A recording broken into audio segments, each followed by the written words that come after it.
समतेच्या सागरातील मंथन भीमात होते, समतेच्या भावनातील चंदन भीमात होते, तालात जीवनाच्या विषमता नाचली ही न्यायाची रागदारी गुंजन भीमात होते. संकल्प या मनाचा क्रांती करून गेला, निधड्या मनाचा मोठा होऊन सिंह गेला.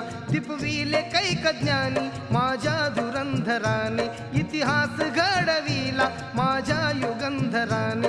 ही आस नाही केली श्रीमंतीच्या धनाची, फुलविली बाग ऐसी येथे परिश्रमाची. दुःखाला झेलणारा काळाला छेदणारा, गुणवंत पाहिला मी अन्यायी झुंजणारा. विसरून गेला शेवटी जातीयतेची ज्वाला, भीमराव माणसाला माणूस करून गेला. काळाच्या डोळ्यावरती